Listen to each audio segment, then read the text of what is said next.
நம்முடைய பத்திரிகை நண்பர்களுக்கு திருச்சியிலே எங்கள் வணக்கத்தை தெரிவித்துக் கொள்கின்றோம். நம்முடைய மூத்த தலைவர், முன்னாள் அமைச்சர், முன்னாள் மாநில தலைவர் ஐயா பொன் ராதாகிருஷ்ணன் அவர்களோடு நானும் இந்த பத்திரிகையாளர் சந்திப்பில் இருக்கின்றேன். எங்களுடைய பொதுச் செயலாளர்கள், மாவட்ட தலைவர்கள் கருப்பு முருகானந்தம் அண்ணாவக, உண்டிமுத்தன் எல்லாருமே இருக்கிறாங்க. இன்று பாரதிய ஜனதா கட்சியினுடைய தேசிய பொதுச் செயலாளர் திரு தருண் சுக் அவர்கள் நேற்று சென்னையிலும் இன்னைக்கு திருச்சியிலையும் நம்முடைய கட்சியினுடைய பூத் பொறுப்பாளர்களை சந்திச்சு சிறப்பு வாக்காளர் தீவிர திருத்த பட்டியலுக்கான வேலை எப்படி போயிட்டு இருக்கு, என்ன வேலை செய்து கொண்டிருக்கின்றார் என்பதற்காக ரிவ்யூ மீட்டிங்காக வந்தாங்க. தமிழகத்திற்கு இந்த பணிக்கு நம்முடைய மூத்த தலைவர் ஐயா பொன் ராதாகிருஷ்ணன் அவர்கள் இதை தலைமை தாங்கி நடத்தி கொண்டிருக்கின்றார்கள். இன்று ஒரு மகிழ்ச்சியான விஷயம், பாரதிய ஜனதா கட்சியினுடைய BLA 2 எங்களுடைய பூத் லெவலில் இருக்கக்கூடிய தொண்டர்கள் மிகச் சிறப்பாக பொதுமக்களை அணுகி அவங்களுக்கு உதவி செஞ்சு அவங்களுடைய மனுக்களை எல்லாம் ஃபில் பண்றதுக்கு உதவி பண்றாங்க. அவங்க ஃபில் பண்ணதுக்கு அப்புறம் கொடுத்தாங்கன்னா அதையும் கொண்டு போய் BLO ஆபீஸ்ல கொடுக்கறாங்க. மிகச் சிறப்பாக எங்கள் பணி நடந்து கொண்டிருக்கிறது. அது தமிழகம் முழுவதும் நேற்றும் இன்னைக்கும் நடந்திருக்கக்கூடிய ரிவ்யூ மீட்டிங்ல நமக்கு தெரியுது. அதனால் நிச்சயமாக அந்த களத்தில் இருக்கக்கூடிய அந்த சந்தோஷத்தை, அந்த மகிழ்ச்சியை, அது பாரதிய ஜனதா கட்சியினுடைய BLA 2 மக்கள் ஏத்துக்கிட்டாங்கன்னாவே பாரதிய ஜனதா கட்சியை ஏற்றுக்கொண்டு விட்டார்கள் என்றுதான் அர்த்தம். அதான் நேற்று இன்னைக்கு எங்களுக்கு தெரிஞ்சிருக்கு. இன்னும் கடுமையாக உழைத்துக் கொண்டே இருப்போம். டிசம்பர் 4ஆம் தேதி வரை. அதனால் இந்த பத்திரிகை சந்திப்பு மூலமாக நம்முடைய பொதுமக்களுக்கு எங்களுடைய வேண்டுகோள், எனுமரேஷன் ஃபார்ம் உங்க வீட்டுக்கு வந்திருக்கும், வந்திருந்தா ஃபில் பண்ணி திரும்ப வேகமா கொடுத்துருங்க. ஆன்லைன்ல கூட நீங்க ஃபில் பண்ணலாம், வேகமா ஃபில் பண்ணிருங்க. டிசம்பர் 4 வரைக்கும் தான் நேரம் இருக்கு. கொடுத்துட்டீங்கன்னா அதுக்கப்புறம் தற்காலிக வாக்காளர் பட்டியல் வெளியிடுவாங்க. அதற்கு முன்பாக இந்த வேலையை நீங்கள் செய்ய வேண்டும் என்று பணிவன்போடு கேட்டுக்கொள்கின்றோம். இது எல்லோருடைய வேலை. பாரதிய ஜனதா கட்சியும் பொதுநல பணியாக இதை செய்து கொண்டிருக்கின்றோம். அரசியல் கட்சி ஒரு வாக்காளரும் அந்த பட்டியலில் இருக்கணும். 18 வயசுக்கு மேல இருக்கிறவங்க ஒரு சமுதாய பணியாக எங்களுடைய தேசிய தலைவர் அவர்கள் இதை செய்ய வேண்டும் என்று ஆணையிட்டிருக்கின்றார்கள். முழு நேரமாக இதை மட்டும்தான் செய்யறோம். எங்கேயும் யாரும் தங்கிவிடக்கூடாது. குறிப்பாக அண்ணன் பொன்னார் அவர்கள் 80 வயதிற்கு மேல இருக்கக்கூடிய பெரியவங்க இருக்கக்கூடிய வீட்டுல எங்களுடைய பூத் லெவல் ஏஜென்ட் சிறப்பு கவனம் கொடுக்க வேண்டும் என்று வலியுறுத்திருக்கின்றார்கள். மாற்றுத்திறனாளி நண்பர்கள் இருக்கக்கூடிய குடியிருப்புல சிறப்பு கவனம் கொடுக்க வேண்டும் என்று வலியுறுத்திருக்கின்றார்கள். அங்கேயும் பாரதிய ஜனதா கட்சியினுடைய தொண்டர்கள் சென்று கொண்டிருக்கின்றார்கள். இதை தாண்டி கேள்வி இருந்தா பதில் சொல்லிட்டே வரோம்.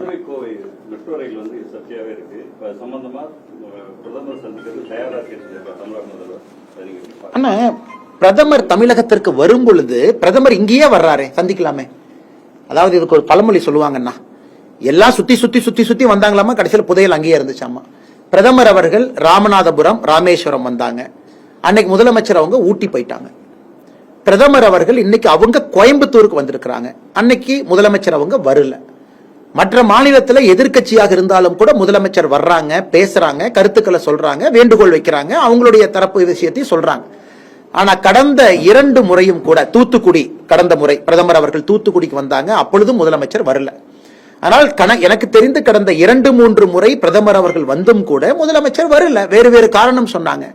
இந்த முறை மினிஸ்டர் வெயிட்டிங்னு சொல்லிட்டு நம்முடைய வெள்ளக்கோவில் சாமிநாதன் அமைச்சர் அனுப்பியிருந்தாங்க.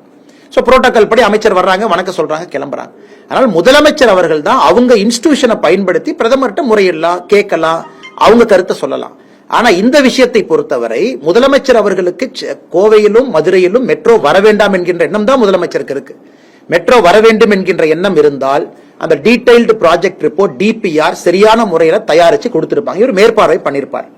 இல்ல DPR நாங்க சரியா தான் கொடுத்தோம், நிராகரிச்சுட்டாங்கன்னு முதலமைச்சர் நினைச்சிருந்தா பிரதமரை சந்திச்சு முறையிட்டு இருப்பாங்க.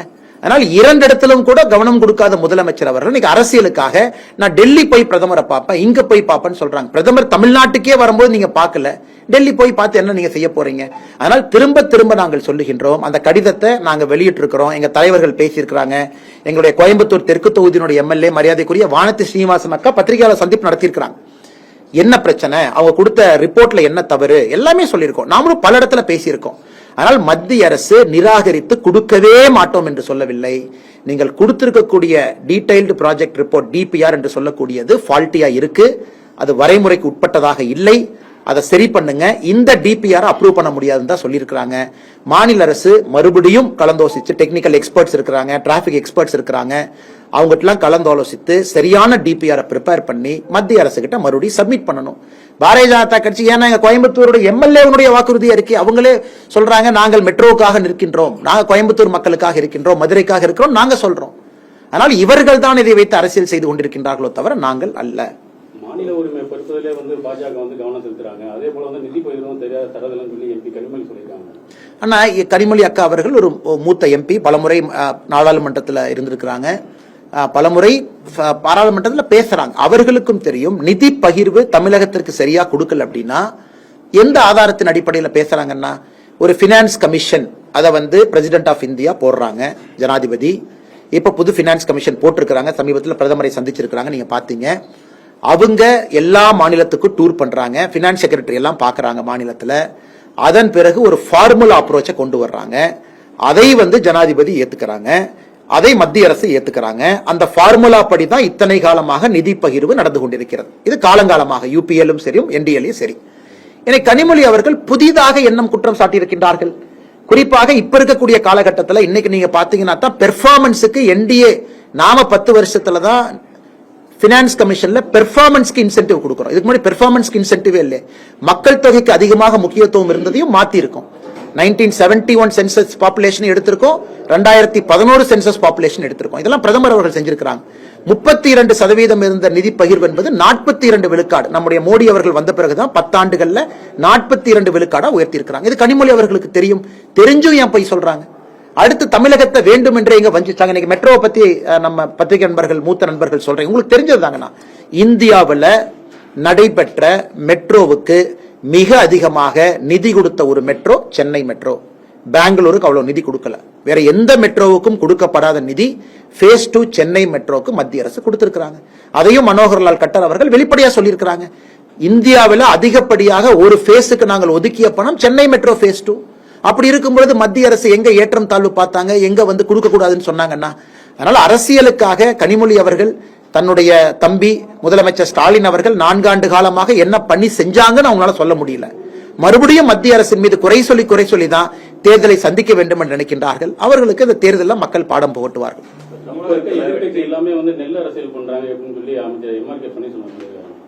அண்ணே, பன்னீர்செல்வம் அவர்கள் வந்து கொள்ள வேண்டும். இதை பற்றி நாங்கள் விலாவரியா பேசணுங்கன்னா, ஈரப்பதம் கொள்முதல் இது எப்பவுமே இருக்கிற ஒரு பிரச்சனை. குறிப்பா நம்ம டெல்டா பகுதி விவசாய நண்பர்களுக்கு மழை அந்த நேரத்தில் வந்துடும். அன்னை கருப்பாங்க இருக்கிறாங்க, பலமுறை நிதியமைச்சர்கிட்ட நிறைய பேர் அவங்க ரெப்ரசன்டேஷன் கொடுத்திருக்கிறாங்க. 2 ஆண்டுகளுக்கு முன்பு போன ஆண்டு அதிகப்படியாக மழை வரும் பொழுது தமிழக பாரதிய ஜனதா கட்சி நம்முடைய நிதியமைச்சர் அவங்கள பியூஷ் கோயல் அவங்கள சந்திச்சு கொடுத்த பொழுது 17% இருந்த அந்த ஈர கொள்முதல் அந்த இலக்கு என்பது 19.5% வரைக்கும் தளர்த்துனாங்க மத்திய அரசு. 19.5% வரைக்கும் தளர்த்தி இருக்கிறாங்க. ஆனா அவங்க புரிஞ்சுக்கணும், மத்திய அரசு ஒரு ஆண்டும் பணம் கொடுத்துக்கிட்டே வர்றாங்க. நீங்க நெல் கொள்முதல் பண்ணும் பொழுது ஈரம் வரக்கூடாது, புதிய குடோனை கட்டுங்க, இவ்வளவு பணம் வச்சுக்கங்க, இத்தனை 100 கோடி வச்சுக்கங்க, நெல்ல வேகமா வாங்குங்க வச்சுக்குங்க, 48 மணி நேரத்துக்குள்ள வாங்கின நெல்ல கொள்முதல் நிலையத்துக்குள்ள கொண்டு வாங்க, இவ்வளவு பணம் வச்சுக்குங்க. இவ்வளவு மத்திய அரசு வரையறுத்தும் கூட நாங்கள் மிக தெளிவாக சொல்லி இருக்கின்றோம். அந்த துறையினுடைய அமைச்சர் திரு சக்கரபாணி அவர்கள் 360 கோடி ரூபாய் அதில் ஊழல் நடந்திருக்கு. நாங்க சொல்ல டிரான்ஸ்போர்ட் அசோசியேஷன் லாரி ஆதாரத்தின் அடிப்படையில் சொல்லியிருக்கோம். 60 நாள் கொள்முதல் பண்ணிருக்கிறாங்க. நெல்ல வாங்கினதுக்கும் கொள்முதல் நிலையம் வந்ததுக்கும் 60 நாள் ஆயிருக்கு, 1 வாரம் ஆயிருக்கு, 10 நாள் ஆயிருக்கு. வரும் பொழுது மேல தார்பாய் போடுறதில்ல, மலையில நனைஞ்சது வருது. எதற்குமே மாநில அரசு பொறுப்பேற்காம எல்லாம் விவசாய நண்பர்கள் மீது தப்பே கிடையாதுங்க. நான் சொன்ன தேதியில அவங்க நிக்கிறாங்க, சொன்ன தேதியில கொடுக்கறாங்க. 60 நாட்கள் கொள்முதல் பண்றதுக்கெல்லாம் டைம் எடுத்துக்கிட்டாங்கன்னா எப்படிங்கன்னா? இதே ஆணையில மத்திய அரசு இன்னொன்னு சொல்லியிருக்காங்க, நீங்க பாருங்க, புரோக்கன் ரைஸ், அதாவது அரிசி வாங்கும் பொழுது உடைப்பட்ட அரிசி, உடைந்த அரிசி, தமிழ்நாட்டுக்கு ஸ்பெஷலா 5 to 8 விழுக்காடு அரிசி உடைந்திருந்தால் வாங்கிக்கிறோம்னு சொல்லியிருக்காங்க. இது தமிழ்நாடு கொடுக்கப்பட்ட விலக்கு.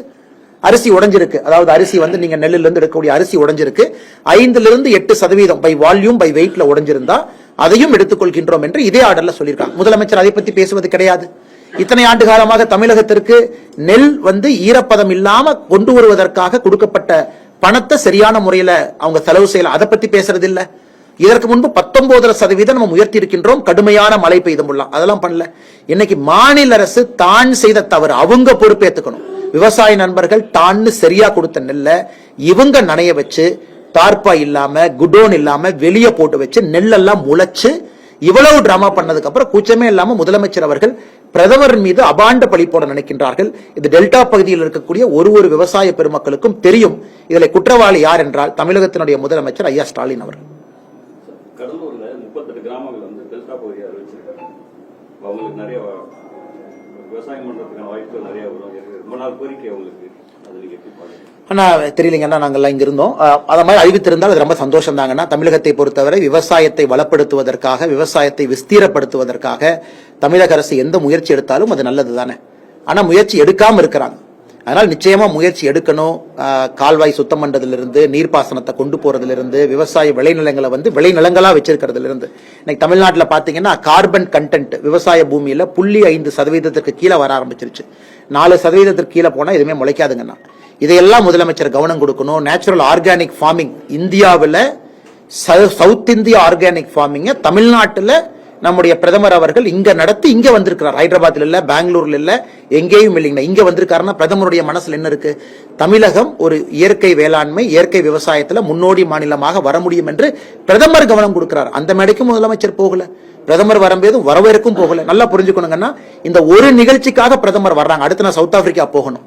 இந்த ஒரு நிகழ்ச்சிக்காக மட்டும் 2 மணி நேரம் விவசாய நண்பர்களுக்கு முக்கியத்துவம் கொடுத்து ஒரே நிகழ்வுக்காக இயற்கை விவசாயத்துக்கு தமிழ்நாட்டுக்கு வந்துட்டு போறாங்கன்னா பிரதமர் அவர்கள் விவசாயத்துக்கு எவ்வளவு முன்னுரிமை கொடுக்கறாங்க நீங்களே யோசிச்சு பாருங்க.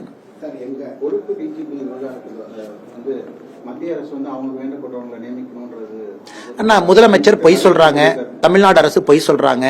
அண்ணன் ரகுபதி அவர்களுக்கு இந்த ப்ராசஸே தெரியலீங்கண்ணா. ரகுபதி அவர்கள் ஒரு விஷயத்தை உணர்ந்துக்கணும். சீனியாரிட்டி ஆர்டர் இப்ப தமிழ்நாட்டில் 86, 87, 88 எந்த பேட்ச்ல டிஜிபி அந்தஸ்து பெறாங்களோ சீனியாரிட்டி ஆர்டர்ல 5 பேரை தமிழ்நாடு அரசு யூபிஎஸ்சிக்கு அனுப்பி வைக்கணும். 5 பேருங்கண்ணா. யூபிஎஸ்சி அந்த 5 பேரை அவங்க பார்த்துட்டு அதுல 3 பேரு சீனியாரிட்டி ஆர்டர்ல தமிழக அரசு கொடுப்பாங்க. இவர்கள் அனுப்பக்கூடிய 5 பேர்ல யூபிஎஸ்சி 3 பேர் கொடுப்பாங்க. சீனியாரிட்டி ஆர்டர் அவங்க டேட் ஆஃப் பர்த் பொறுத்து, சிவில் சர்வீஸ் பொறுத்த வரைக்கும் சீனியாரிட்டி ஆர்டர்ங்கிறது டேட் ஆஃப் பர்த் பொறுத்து. அந்த பேட்ச் ஒரே பேட்ச், டேட் ஆஃப் பர்த் முன்னாடி இருந்தா முன்னாடி, டேட் ஆஃப் பர்த் பின்னாடி இருந்தா, அந்த 3ஐயும் முதலமைச்சர் கொடுத்த பிறகு அந்த 3ல யாரை வேண்டுமானாலும் முதலமைச்சர் தேர்வு செய்யலாம். சோ யூபிஎஸ்சி இவங்க தான் டிஜிபின்னு சொல்ல மாட்டாங்க. எனக்கு 5 பேர் கொடுங்க, 5ல 3 பேர் நான் திருப்பி உங்களுக்கு அனுப்புறேன். அந்த 5 பேர்த்த நாங்க செக் பண்ணணும். விஜிலன்ஸ் செக் பண்ணணும், பேக்ரவுண்ட் செக் பண்ணணும், அவங்க அந்த கிரைட்டீரியா ஃபுல்ஃபில் ஆயிருக்காங்களான்னு செக் பண்ணணும். அந்த 3ல நீங்க ஒன்னு செலக்ட் பண்ணுங்க. இதான் இந்தியா முழுசும் நடக்கிறது. இந்தியா முழுசும் யூபிஎஸ்சி ஃபாலோ பண்றாங்க. யூபிஎஸ்சி 7வது ஆளை கொண்டு வந்து பண்ண முடியாது. யூபிஎஸ்சி 8வது ஆளை கொண்டு வந்து டிஜிபியா போட முடியாது. இதுல என்னன்னா, முதலமைச்சரை பொறுத்தவரை அதுல முதல் 3 பேரும் நேர்மையான, நிர்வாக திறமை இருக்கக்கூடிய, நடுநிலைமையான, சென்ட்ரல் டெபுடேஷன் போயிருக்கக்கூடிய, ஆளுமை மிகுந்த, தைரியமான தலைவர்கள். இதால வெளிப்படையான உண்மைங்கண்ணா. அந்த முதல் 3 பேர் நான் பேரை சொல்ல விரும்பல, சொன்னா அரசியலாயிரும். நீங்களே கூகுள் பண்ணா தெரியும் சீனியாரிட்டியில 1, 2, 3 யாரு. ஒரு லேடி ஒருத்தவங்க இருக்காங்க, 2 ஜென்ஸ் இருக்காங்க. இவங்களுக்கு சர்வீஸ் ட்ராக் ரெக்கார்டு கிளீனா வச்சிருக்காங்க. ஆனா கரெக்டுங்கண்ணா. இவங்களுக்கு என்னன்னா, இன்னைக்கு டிஜிபியா ஒருத்தரை போட்டுட்டீங்கன்னா சுப்ரீம் கோர்ட் என்ன சொல்லுது? ரிட்டையர்மெண்ட் கணக்கு இல்ல, 2 வருஷம் டிஜிபி இருக்கணும்னு சுப்ரீம் கோர்ட் சொல்லுது. 59 வயசு 8 மாசத்துல நீங்க டிஜிபியா போட்டுட்டீங்கன்னா அவங்க 4 மாசம் ரிட்டையர் ஆக மாட்டாங்க, 2 வருஷம் பணி புரிவாங்க. Supreme court judgement. முதலமைச்சர் அப்படியே சொல்லி சொல்லி சொல்லி சொல்லி அந்த சீனியாரிட்டி ஃபர்ஸ்ட் இருக்கிற அதுக்குள்ள ரிட்டையர் ஆயிடுவார். இப்படியே வெத்தலை பாக்கு சாப்பிட்டு சாப்பிட்டு செகண்ட் இருக்கிற ரிட்டையர் ஆயிடுவார். அவருக்கு பிடிச்ச அதிகாரி 6வது, 5வது, 7வது இருக்கிறவங்க 5வது வர்ற வரைக்கும் வெத்தலை பாக்கு சாப்பிட்டுக்கிட்டே இருப்பார். அவங்க 5வது வந்ததுக்கு அப்புறம் தாத்தா காலத்து டெக்னிக் என்ன, அதை யூபிஎஸ்சிக்கு அனுப்புவாங்க. அதனால முதலமைச்சர் அவருக்கு விருப்பமான யாரோ ஒருவரை, நான் பேர் சொல்ல விரும்பலீங்கன்னா, அவருக்கு விருப்பமான யாரோ ஒருவரை கொண்டு வருவதற்காக இந்த சீனியாரிட்டி முதலில் இருக்கக்கூடிய ஒரு ஐபிஎஸ் அதிகாரி, நான் பேர் சொன்ன அரசியலாகி போயிடும், அவங்க ரிட்டையர்மெண்ட் கொஞ்ச நாள் ஆக போறாங்க. அது வரைக்கும் காலம் தாழ்த்தி கொண்டே இருக்கிறாங்க. இது தமிழ்நாட்டு மக்களுக்கு தெரியும். பொறுப்பு டிஜிபி இல்லாதனால பாதிப்பு யாருக்கு? ஒரு முன்னாள் அமைச்சர் இங்க இருக்கிறாங்க, முன்னாள் அமைச்சர் இங்க உட்கார்ந்து இருக்கிறாங்க. கேபினெட்ல மோடி ஐயாவோடு பணிபுரிந்து 5 ஆண்டு காலம் தமிழ்நாட்டை ரெப்ரசென்ட் பண்ணுவாங்க. எல்லாமே சிஸ்டம் படி தாங்க வேலை செய்ய முடியும். டிஜிபி இருந்தா தானே சிஸ்டம் வேலை செய்யும். டிஜிபியே இல்லாம பொறுப்பு டிஜிபி போட்டா, ராமநாதபுரத்துல பார்த்தோம் கத்தி எடுத்து குத்தத்தான் செய்வான், கோயம்புத்தூர்ல பார்த்தோம் ரேப்பு நடக்கத்தான் செய்யும். காவல்துறைக்கு கம்பீரம் எங்கன்னா போச்சு. டிஜிபி இருந்தா தான் ரிவ்யூ மீட்டிங் கூப்பிடுவார். டிஜிபி மேல பயம் இருக்கும். ஐயோ 2 வருஷம் பதவியில் இருப்பாருப்பா, நம்ம பல்ல புடுங்கிடுவார், வேற இடத்துக்கு டிரான்ஸ்பர் பண்ணுவார். பொறுப்பு டிஜிபியே எத்தனை நாள் இருப்பாருன்னு கான்ஸ்டபிளுக்கு தெரியாது. இந்த பொறுப்பு டிஜிபி இன்னைக்கோ நாளைக்கோ அடுத்து வரமோ, அவர் எங்க நமக்கு ரிவ்யூ மீட்டிங் நடத்துறது? அதனாலதான் தமிழகத்துல சட்டம் ஒழுங்கு சந்தி சிரித்துக் கொண்டிருக்கிறது. முதலமைச்சர் அவர்கள் உடனடியாக சீனியாரிட்டி ஆர்டர்ல தான் போடுறாங்கன்னா, இதுல யாரும் குழப்பம் கிடையாது. Number 1, 2, 3 as per seniority.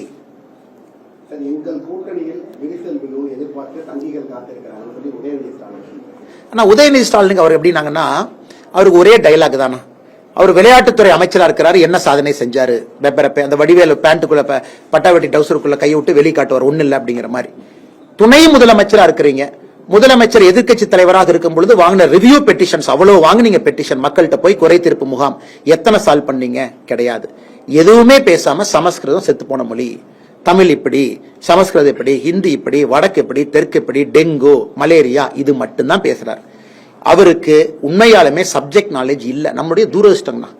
குடும்ப ஆட்சியில ஒரு பொறுப்புல கொண்டு வந்து உட்கார வச்சிருக்கிறோம். சப்ஜெக்ட் நாலேஜ் கொஞ்சமாச்சு இருந்தா பரவாயில்ல. சப்ஜெக்ட் நாலேஜ் இல்ல. அவங்களுக்கு என்ன சப்ஜெக்ட் பேசுறதுன்னு தெரியல. யாராச்சும் நீங்க மீடியாக்காரங்க போய் கேள்வி கேட்டா அந்த கார்ல கண்ணாடி ஏத்திக்கிட்டு ஸ்டைலா பாக்குறது, என்னன்னு பாக்குறது, இப்படி பாக்க தான் பண்றாங்க. சப்ஜெக்ட் நாலேஜ் இல்லை, அதனால பேச தெரியல. ஏதாச்சும் சொன்னா பேசணும். திரும்ப திரும்ப குண்டு சட்டிக்குள்ள குதிரை என்பதை போல மாண்புமிகு துணை முதலமைச்சர் அவர்கள் இதையே பேசிட்டு இருக்கிறாங்க. இது நம்முடைய சாபக்கேடாகத்தான் நான் பாக்குறேங்கன்னா, 2026 தமிழக மக்களுக்கு ஒரு வாய்ப்பு. ஆளுமை மிகுந்த தலைவர்களை கொண்டு வந்து உட்கார வைங்க. உங்களை பணி செய்ய சேவகனா உங்களை மாத்துங்க. உங்களுக்கு அவங்க பணி செய்யட்டும். நம்முடைய தரப்புல மிக தெளிவாக என்டிஏ எங்களுடைய கூட்டணி கட்சியினுடைய வேட்பாளராக இதற்கு முன் முதலமைச்சராக இருந்த எடப்பாடி பழனிசாமி அண்ணன் இருக்கிறாங்க. முழு கட்சி நின்று கொண்டிருக்கின்றோம். பாரதிய ஜனதா கட்சி இத்தனை தலைவர்கள் இருக்கிறாங்க. நீங்க அவங்க எல்லாம் தேர்வு பண்ணுங்க, வாய்ப்பு கொடுங்க, கண்டிப்பா உங்களுக்கு பணி செய்வாங்க. உதயநிதி அவர்கள் இதையே பேசிக்கிட்டு எந்த வேலையும் செய்ய மாட்டாங்கன்னா. ஒரு வீட்டுல 300 ஓட்டு இருக்கு எடப்பாடி இப்ப 60 தான் இருக்கு. இப்ப பாக்குறப்ப திமுக காரங்க வீடியோ ஆனா இப்ப திமுக காரங்க பல இடத்துல நம்முடைய எல்லா தொகுதியிலும் இப்படிதான் இருக்குமா? இதை வந்து முறை அண்ணா, தமிழகத்தை பொறுத்தவரை ஒரு விஷயத்தை புரிஞ்சுக்கணும்னா, பீகார்ல எஸ்ஐஆர் நடந்து முடிந்த பிறகு செப்டம்பர் 30, 2025 எஸ்ஐஆர் முடிஞ்சதுங்கண்ணா. September 30 last final list. நமக்கு பிப்ரவரி 7 அதை கொடுக்க போறாங்க. நம்ம ஃபைனல் லிஸ்ட் பிப்ரவரி 7. அன்னைக்கு 6.49% வாக்காளர்கள் நீக்கிட்டாங்க. தப்பான வாக்காளர்கள், போலி வாக்காளர்கள். இப்ப பீகார்ல 6.5% வாக்காளர்கள் போலி வாக்காளர்கள். தமிழகத்துல என்னை பொறுத்தவரை ஒரு பெரும் சதவீதம் போலி வாக்காளர்கள் இருக்கிறாங்க. டபுள் என்ட்ரி, ஒரே பேர்ல 2 பேரு, அதே ஆள் இந்த பூத், அப்பா பேர் அப்பா பையன், அடுத்த பூத்துல பையன் அப்பா அதே பேரை மாத்தி, ஒரே வீட்டுல 300.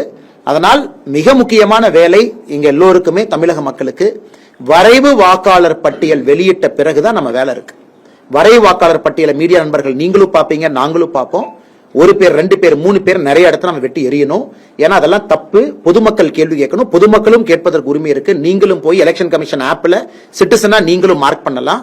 நம்ம எல்லோரும் சேர்ந்து இந்த பணியை செய்து வாக்காளர் பட்டியலை சுத்தகரம் பண்ணி சுத்தமா அதை வைப்பாங்கன்னா, நேர்மையானவர்கள் நல்ல தலைவர்களை தேர்ந்தெடுப்பதற்கு வாக்காளர் பட்டியல் உதவி செய்யட்டும். அதே நேரத்தில் வருவாய்த்துறையினர் போராட்டத்தில் ஈடுபட்டாங்க. பணிச்சுமை அதிகமாக கேரளால, உதாரணத்திற்கு கேரளால இதே ஸ்டைலுங்கன்னா, கம்யூனிஸ்ட் கண்ணூர்ல ஒரு பிஎல்ஓ, அவர் அரசு அதிகாரி, assistant teacher, assistant headmaster கண்ணூர்ல சூசைட் பண்ணிக்கிட்டார். உடனே கம்யூனிஸ்ட்காரங்க வீட்டுக்கு போறாங்க. இவரு பிஎல்ஓனாலதான் சூசைட் பண்ணிக்கிட்டாரு, இவர் எலெக்ஷன்னால பணிச்சுமைக்கு சூசைட் பண்ணிட்டாருன்னு அவங்களே கிளப்பி கேரளாவில் இருக்கக்கூடிய ரெவென்யூ அசோசியேஷனை தூண்டி விட்டு அவங்கள ஸ்ட்ரைக் ஒரு நாள் பண்ண வச்சு ஒரு நாள் அவங்க வேலையை செய்யல. இது கேரளால போன வாரம் நடந்தது. இன்னைக்கு தமிழகத்துல இங்க இருக்கக்கூடிய தமிழக அரசு இன்னைக்கு ரெவென்யூ அதிகாரிகள் இவங்களே பின்னாடி தூண்டி விட்டா. ரெவென்யூ அதிகாரிகள் தெளிவா இருக்கிறாங்க. பல இடத்துல அவங்க பண்ணலீங்கன்னா, யாரோ 1%, 2% டிஎம்கேக்கு ஆதரவா ஒரு அசோசியேஷனுக்கு அவங்க பண்றாங்க. நிறைய ரெவென்யூ அதிகாரி களத்துல வேலை செய்யறாங்க. தமிழ்நாட்டில் பாத்தீங்கன்னா 95% ஃபார்ம் கொடுத்துட்டாங்கன்னா, 95% எனுமரேஷன் ஃபார்ம் கொடுத்துட்டாங்க. இன்னும் 5% தான் கொடுக்கப்பட இருக்கிறது. அதனால் இது சும்மா அரசியலுக்காக திராவிட முன்னேற்ற கழகம் இந்த டிராமாவை பண்றாங்க. அதனால் எல்லா அதிகாரிகளும் தன்னுடைய கடமையாகத்தான் அதை செய்யறாங்க. இன்னைக்கு காலையில் ஒரு வீட்டுக்கு போயிருந்தோம். அசிஸ்டன்ட் பிரின்சிபல் மேடம் அவங்க இன்னைக்கு சனிக்கிழமை அவங்களுடைய ஸ்கூல்ல ஓட்டர் ரெஜிஸ்ட்ரேஷன் நடந்துகிட்டு இருக்கு. அவங்க ஸ்கூலுக்கு போறாங்க சனிக்கிழமை. எத்தனையோ அதிகாரி லீவ்ல போறாங்கன்னு அவங்களையும் நம்ம பாராட்டணும். எத்தனையோ அதிகாரி இத்தனை பணிச்சுமையில சனிக்கிழமை ஞாயிற்றுக்கிழமை நமக்காக வேலை பார்க்கறாங்க. 68,000 பேர் வேலை பார்க்கறாங்க. 68,000 பிஎல்ஓ வேலை பார்க்கறாங்கன்னா, கிட்டத்தட்ட 1000க்கும் மேற்பட்ட அதிகாரிகள் நேரடியா வேலை பார்க்கறாங்க. சனிக்கிழமை வேலை பார்க்கறாங்க, ஞாயிற்றுக்கிழமை வேலை. அவங்களையும் நம்ம பாராட்டணும். அவங்களும் இவ்வளவு பணி செய்யறாங்க. அவர்களுக்கும் நாங்கள் மனதார எங்களுடைய நன்றிகளை தெரிவித்துக் கொள்கின்றோம் ஜனநாயகத்துக்காக. அதனால சும்மா இது வெட்டி வேலைனா திமுக பண்றது, இது எல்லாம் யாரும் ஏற்றுக்கொள்ள மாட்டார்கள். ஆனா எல்லோரும் அவங்கவுங்க கட்சி வளர்ச்சிக்கு நடத்துறாங்க. 29ஆம் தேதி கும்பகோணத்துல நாங்க ஒரு கூட்டம் நடத்துறோம். வரிசையா மாநில தலைவர் அவர்கள் சுற்றுப்பயணத்தில் இருக்கிறாங்க. எல்லா இடத்துலயும் மக்களை சந்திக்கிறாங்க. எல்லா அரசியல் கட்சிக்கும் செய்யறது தாங்கன்னா அவரும் செய்யட்டும், தவறு எதுவும் கிடையாது. காவல்துறை எங்களுக்கும் நிர்பந்தம் பண்ணிருக்காங்க, இப்படித்தான் பண்ணணும், மாநில தலைவர் வண்டியில போக கூடாது, மாநில தலைவர் ஸ்டேஜ்ல தான் கூட்டம் போடணும்னு சொல்லியிருக்காங்க. பாரதிய ஜனதா கட்சி அதை ஏற்றுக்கொண்டிருக்கின்றோம். ஆனா முதலமைச்சர் வேண்டுமென்றே அனைத்து கட்சி கூட்டத்தை கூட்டாம சுத்திட்டு இருக்காரு. அனைத்து கட்சி கூட்டத்தை கூப்பிட்டு அதுல வந்து அவங்க வந்து அந்த மொடாலிட்டி ஒர்க் அவுட் பண்ணாதாங்கன்னா நமக்கு அந்த ப்ளூ பிரிண்ட் கிடைக்கும், எஸ்ஓபி கிடைக்கும். அதே எஸ்ஓபி எல்லாம் இருக்கும். நாங்க அரசு சொல்லியிருக்கக்கூடியது, காவல்துறை சொல்லக்கூடிய செய்யறோம். அதே மாதிரி மற்ற கட்சிகளும் செய்யட்டும். அவர்களுக்கும் எங்களுடைய வாழ்த்துக்கள். உங்க கூட்டணி ரொம்ப பலவீனமா இருக்கு வெளிப்பார்வைக்கு. அவங்க 10 பேர் இருக்காங்க, நீங்க 2 பேர் வச்சு எப்படி தேர்தலை சந்திக்க போறீங்க? இல்ல வேற கூட்டணி வேற கட்சிகள் வர வாய்ப்பு இருக்கா? ஆனா இப்படி சொல்றேனே, 10 காய்கறிண்ணே, அரை கிலோ 10 சேர்ந்தா 5 கிலோண்ணே. இது 4 காய்கறிண்ணே, ஒன்னு 5 கிலோண்ணே, 4 சேர்ந்தா 20 கிலோண்ணே. தராசத்துல வச்சீங்கன்னா அந்த 4 காய்கறி ரொம்ப பெருசா இருக்குண்ணே. அந்த அர்த்தத்தில் தான் நாம சொல்றோம். எத்தனை பேர் நம்பர் என்பது முக்கியம் இல்ல. எங்ககிட்ட ஆக்கப்பூர்வமாக தலைவர்கள், ஆளுமை மிகுந்தவர்கள் நம்மோடு இருக்கின்றார்கள். வருகின்ற காலத்தில் இன்னும் வரப்போறாங்க. 10-4 என்பது இன்னைக்கு நாங்க பெரும்பான்மையாக இருந்தாலும் கூட தலைமைத்துவ அடிப்படையில் மக்கள் வரத்தான் போறாங்க, தலைமை வரத்தான் போகுது, கட்சிகள் வரத்தான் போறாங்க. அது முக்கியம் கிடையாது. நாங்க 10 பேர் இருக்கோம், 10 பேர் இருக்கோம். எல்லாம் 1/2 கேஜி காய்கறி வச்சுக்கிட்டு 10 பேர்னா அது எத்தனை கேஜிங்கண்ணா? அது 5 கேஜி தானே. நம்ம 20 கேஜி இருக்கும். அதனால நீங்க பொறுத்திருந்து பாருங்க. மக்களுடைய வாக்கு தேசிய ஜனநாயக கூட்டணிக்கு தான் வரும். அண்ணா தலைவா, இது அப்புறம் பேசுவோம். இதை முடிச்சுக்கலாம். கடைசி கேள்வி எடுத்துக்கலாம். சரி அண்ணா, நீங்க பழைய தேர்தல் வச்சு சொல்றீங்க. அண்ணா ஏத்துக்கிறேன். 2019 டிஎம்கே கூட்டணி 53% வாங்கினாங்க. 2024 46% வாங்கினாங்க. கீழே வந்திருக்கிறாங்க. 2021 வாங்கியிருக்கிறாங்க. 2026 கீழே வர போறாங்க. அதனால் எங்களை பொறுத்தவரை டிஎம்கேக்கு எதிரான அலை உருவான பிறகு மக்கள் அதெல்லாம் பார்க்க மாட்டாங்க. ஆனா அலை உருவான பிறகு நாங்க எதிர்த்துதான் ஓட்டு போடுவோம் முடிவுக்கு இன்னைக்கு வந்துட்டாங்க. இன்னும் வேலை செய்ய வேண்டி இருக்கு. நாங்க செய்யறோம். இன்னைக்கே எல்லாம் நம்ம ஜெயிச்சிரோம்னு சொல்லிங்கன்னா இன்னும் கொஞ்சம் பண்ணி இருக்கு, செஞ்சுக்கிட்டு இருக்கோம். தலைவர்கள் எல்லா பக்கம் போகணும், பார்க்கணும், எல்லா வேலையும் செய்யணும், எல்லா பூத்திலையும் வேலை, அடிப்படை வேலை செய்யணும். நாங்கள் மார்ச் ஏப்ரல் வரும்பொழுது தயாராக யுத்த களத்தில் நிற்போம். நிச்சயமாக தமிழக மக்களுடைய வாக்கு தேசிய ஜனநாயக கூட்டணிக்கு வரத்தான் போகும். நீங்க வந்து பாமகவை போய் உங்க அணிக்கு இழுத்துட்டு வந்தீங்க. இப்ப 2 பேரா பிரிஞ்சிருக்காங்க. நீங்க சமாதான பேச்சுவார்த்தை அண்ணா, இதை பத்தி எங்க தலைவர் இருக்காங்கன்னா, முக்கியமான தலைவர்கள் அவங்க பேசுவாங்கன்னா, பாட்டாளி மக்கள் கட்சி மிக முக்கியமான ஒரு கட்சி, மிகுந்த பெருமை வாய்ந்த ஒரு கட்சி. எப்பொழுதும் பாரத பிரதமர் ஐயா நரேந்திர மோடி அவர்கள் மீது பெரும் மதிப்பு வைத்திருக்கக்கூடிய கட்சி. மோடி ஐயா அவர்கள் டாக்டர் ஐயாவின் மீது பெரிய மதிப்பு வச்சிருக்காங்க. உங்களுக்கு தெரியும். சின்ன கூட சொல்றேன். டாக்டர் ஐயா அதற்கு முன்பு வாஜ்பேயியா இருந்த பொழுது பாராளுமன்றத்தில் டாக்டர் ஐயாவை பார்க்க வாஜ்பேயி ஐயா விரும்புறாங்க. அப்ப டாக்டர் ஐயா சொல்றாங்க, நான் பார்லிமெண்ட்டுக்குள்ள வரமாட்டேனுங்க, நான் சட்டமன்றத்துக்குள்ள வரமாட்டேன்னு ஒரு சபதம் எடுத்திருக்கேன். அப்ப வாஜ்பேயி ஐயா பார்லிமெண்ட்ல இருந்து அவங்க வீட்டுக்கு வந்து ராமதாஸ் ஐயா வீட்டுல கூப்பிட்டு பாக்குறாங்க. அந்த அளவுக்கு நட்பு இருக்குங்கண்ணா பெரியவங்களுக்கு எல்லாம். அதனால நிச்சயமா ஏதோ டிவியில சொல்றாங்க, அப்படி சொல்றாங்கன்னு பாக்காதீங்க. பாட்டாளி மக்கள் கட்சி மிக முக்கியமான ஒரு கட்சி, பெருமை வாய்ந்த ஒரு கட்சி. எல்லாம் நல்லதாக நடக்கும். தமிழகத்துல வந்து கனிம வள கொலை வந்து நாளுக்கு நாள் அதிகரிச்சுட்டே இருக்குது. தமிழக அரசு தடுக்காம அவங்க தான் இன்வால்வ் ஆயிருக்காங்களா? நான் திமுக காரன் தான் இன்வால்வ்டே. எப்படி தடுப்பாங்கன்னா, மொத்தமாக கனிம வளம் அரசுக்கு சம்பாதித்து கொடுத்த பணம் 100 crore 100 கோடி 2024 பட்ஜெட்ல 100 சில்லற கோடி 200 கோடியை கூட தாண்டலீங்கன்னா, கனிம வளம் மூலமாக அரசுக்கு வந்த வருமானமே அவ்வளவுதான். நீங்க நம்புவீங்களாண்ணா? 100 கோடி ரூபாய் தான் கனிம வளம் மூலமா லெஜிட்டிமேட்டா வந்த வருமானம்னா நம்புவாங்களா? அதனால் இதெல்லாம் போய் கனிம வள கொள்ளையில் திராவிட முன்னேற்ற கழகத்தினுடைய தலைவர்கள், தொண்டர்கள் தான் இன்வால்வ் பண்ணிருக்காங்க. நாமக்கல்ல ராஜேஷ் ஒரு எம்பி இருக்காரு. என்ன சொல்றாரு? யாரோ ஒருத்தர் தடுத்தாங்களாமா, கூப்பிட்டு சொல்லுங்க. கரூர்ல ஒரு அமைச்சர் இருக்காரு, நாங்க ஆட்சிக்கு 10 மணிக்கு வருவாங்களாமா, 10:10க்கு மாட்டு வண்டி விட்டு எல்லாத்தையும் அள்ளிட்டுவான்னு சொல்லுவாங்களாமா. இப்படித்தான் அவங்க நடத்துறாங்க. அதனால எல்லா மக்கள் கோவத்தில் இருக்காங்கன்னா பொறுத்து வந்து பாருங்க. நன்றிங்க அண்ணா. முதலமைச்சர் டிஆர் பி ராஜா உட்கார்ந்து மீட்டிங் போடுறாரு. வியட்நாம்ல இருந்து ஒரு கம்பெனி இங்க வரணும். மீட்டிங் போட்டு ட்விட்டர்ல போட்டோ போட்டிருக்காரு. எல்லாம் பேசிட்டோம், 20,000 வேலை வாய்ப்பு உருவாக்க போறாங்க, அவங்க வருவாங்க, இவங்க வருவாங்க. அதை பார்த்தா 3 நாள் கழிச்சு அதே கம்பெனிய சந்திரபாபு நாயுடு அவருடைய மகன் நர லோகேஷ் அவங்க ஆந்திரா கொண்டு போயிட்டாங்க. நாங்க அதுக்கு ட்வீட் போட்டோம். ஏங்க, நீங்க கம்பெனியை கூப்பிட்டு மீட்டிங் போட்டீங்க. மீட்டிங்ல டிஆர்பி ராஜா நீங்களே உட்கார்ந்து இருக்கீங்க, நீங்களே ட்விட்டர்ல போட்டோ போடுறீங்க. அப்பா ஜெயிச்சிட்டோம், 20,000 வேலை வந்துருச்சு. 3 நாள் கழிச்சு ஆந்திராக்கு போயிட்டாங்க. நாங்க உங்களுக்கு தமிழக பாரதிய ஜனதா கட்சி சார்பா கேள்வி கேட்கிறோம், என்னையா நீங்க கவர்மெண்ட் நடத்துறீங்க, நம்ம ஊருக்கு வரதுல. அதுக்கு டிஆர்பி ராஜா என்ன சொல்றாங்க? அந்த ஆட்சியின் மீது பாரதிய ஜனதா கட்சிக்கு வைத்திருச்சலாமா எங்களுக்கு. அதனால அவங்க செய்யக்கூடிய நல்ல வேலையை முறியடிப்பதற்காக நாங்க பொய் சொல்றோமா? ஆனா அவங்க செஞ்சதை நாங்க சொல்றோம். இப்படித்தான் அவங்க எல்லாம் பொய் வேலையாக சொல்கின்றார். இன்னைக்கு டிஆர்பி ராஜா இன்னொரு சூப்பரான ஒரு விஷயத்தை கையில் எடுத்திருக்காரு.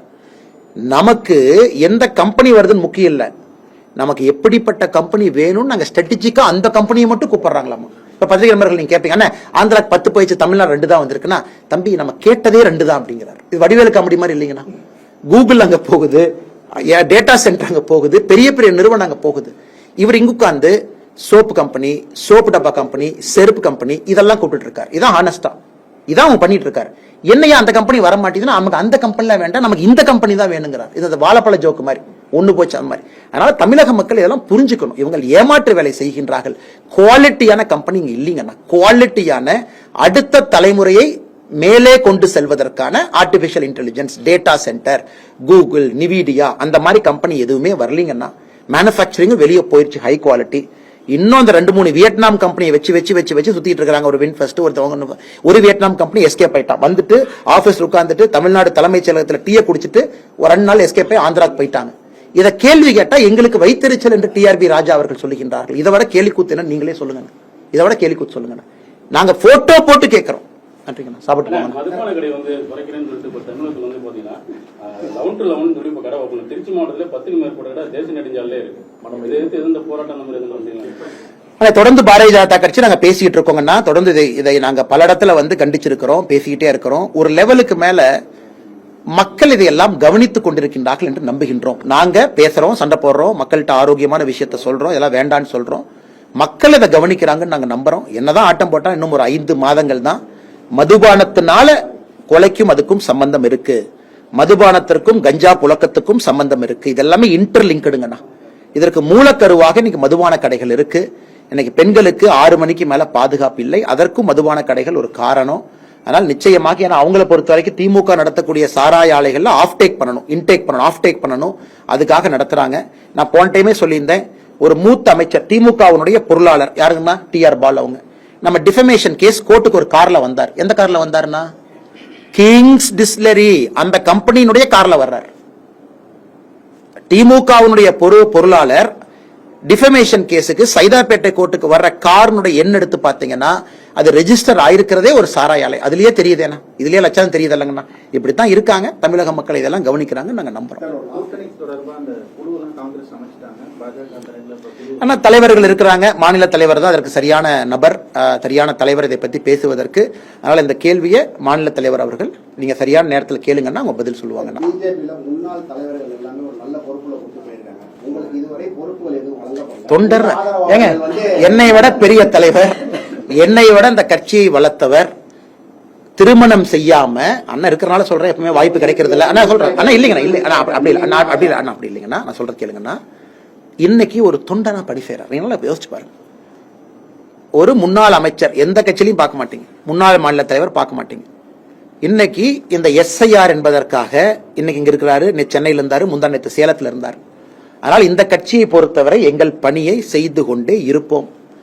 யார் எந்த பிரச்சனையை கையாள்வதற்கு எங்கே தேவைப்படுகின்றார்கள் என்று கட்சி நம்புதோ அந்த இடத்துக்கு எங்களை போடுவாங்க. அதாக இருந்தாலும் பொறுப்பு தாங்கண்ணா. இப்பே சொல்றாங்கண்ணா, எந்த பொறுப்பாக இருந்தாலும் அது பொறுப்பு தான். பொறுப்பு முடிச்சுட்டு அடுத்த வேலையை பார்க்க போயிருவாங்கன்னா, கட்சி மிக கௌரவமாக சிறப்பாக தொண்டன்ல இருந்து எல்லாத்தையும் நடத்துறாங்க.